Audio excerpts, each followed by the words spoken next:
For those who don't know, Manchester United won 2-1. I'm expecting all of you who listen to know that. But this was at Etihad, bro. This was at City's house. City are in a bad run. But I was even thinking like, Ruben Amorim, he ain't really got the squad he wants. This is a perfect moment for him to show up and be like, oh, we didn't have the prep we needed, or you know, they have better players, blah, blah, blah. That is not at all what happened, bro. This was shocking, especially the second half. I think Phil Foden, who has gone ghost all season. He is a shell of himself. I feel he was a little bit better in this match, though. Sure, but still, not the same player of the year. We were saying world class last season. What happened? I can't even really explain. He showed up late for class, bro.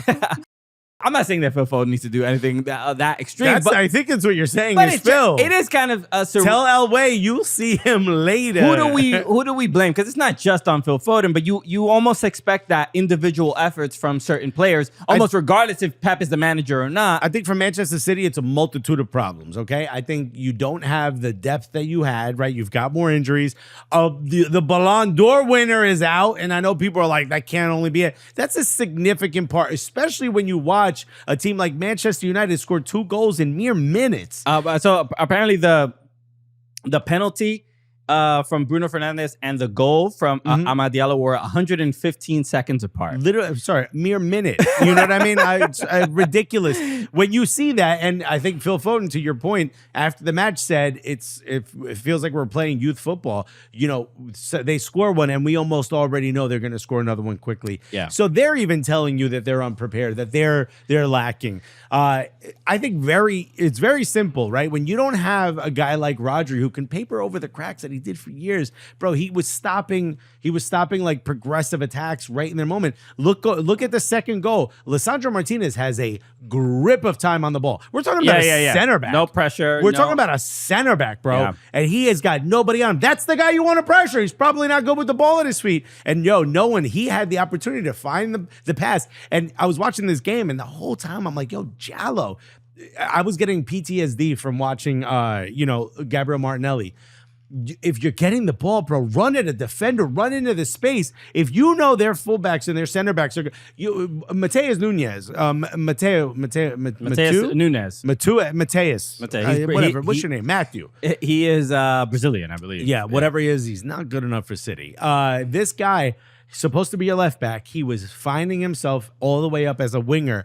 That tells you that space is available. There's no one there to patrol. Did he switch sides? He plays on the right. He was on the left for this match. Okay. There was no. I mean, it was bad. He must have switched at some point. Yeah, because we're looking at the lineup and he's on the right in this moment. Yeah, but if you go, so Ilkay Gundogan was not the left back in this match. Man City's positioning is very fluid and they move around a lot. Mateus Nunes was playing left back for most of this match, but he was really far forward, bringing in Phil centrally. So he was all the way up. What I was shocked, it's like, bro, they're leaving space. Nunez is not fast enough to pick you up, Jallo. Run into that space. And he would get the ball and he would do same thing Gabriel Martinelli does, which is cut back in and try to find like a De Bruyne or someone. I'm like, why are you doing that? Not De Bruyne, I'm sorry, like Bruno Fernandes. I'm like, why are you doing that, dude? Like, just run into that space. Everyone is going to collapse to you, and now everybody around you's got space. Maybe you can find that diagonal pass from the touchline. Nothing. At the end of the match, he makes this beautiful run. He curls, but because he looked up and he said to Lisandro Martinez, bro, I'm open, pass me the ball. He makes literally the most perfect, like an adult level run. And I mean, the touch of a magician, right? Yeah. I mean, absolutely incredible. For that to be what takes down Manchester City is shocking, because watching that, these are mistakes that a typical Pep Guardiola team does not make.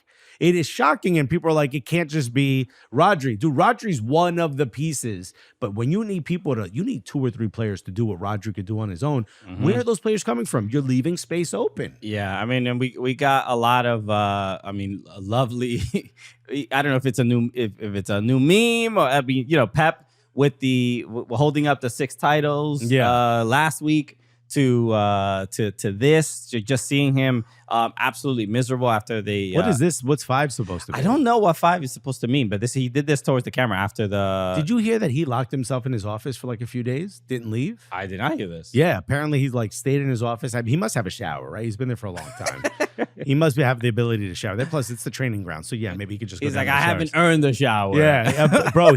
I think we're seeing the unraveling of Pep. It's and this is where my kind of analysis sort of goes to, and we'll talk about the things Manchester United did well, but Man City, when they got the lead, they're looking like, let's hold on to this, let's defend, it's just like, what is this team? Did you think at home Manchester United City would have less possession than Manchester United? It's surreal. I think it's a combination of definitely just lacking confidence. And we've been talking about this for weeks about like, how do you instill that message and confidence after winning 4 Premier League titles in a row, and just this constant success. At some point, it's going to sort of tail off. Mm-hmm. But I think in this particular match, they're just in a place of, we're losing a lot, or we're not getting points. You could tell they were almost afraid to win the game. They also didn't have ideas. They didn't get a shot on target in the second half.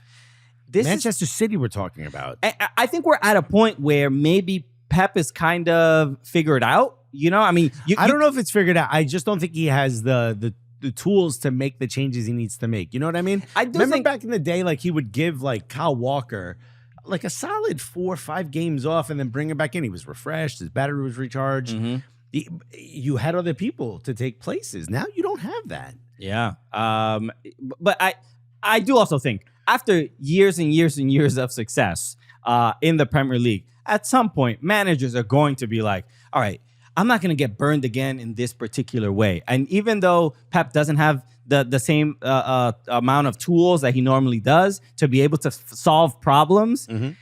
I think that issue of like not having everything, all the tools available to him, he is panicking a little bit, and that I think it trickles down. That fear, that worry trickles down to your own players. At some point, the players are like, "Oh, I don't think Pep knows what to do right now."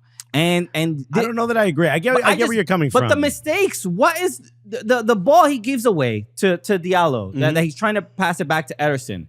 Ederson was also bad placement, but this is what we talked about. Remember that era? There was an era. I mean, not era. All of Pep's career up until these last 2 years, if a player showed any sign that they weren't loyal to the plan, they were gone. Ederson wanted to leave this summer, and he forced him to stay. Bernardo Silva wanted to leave, forced him to stay, or asked him to stay, made it so that he needed to stay. Kevin De Bruyne wanted to leave last summer. He's staying.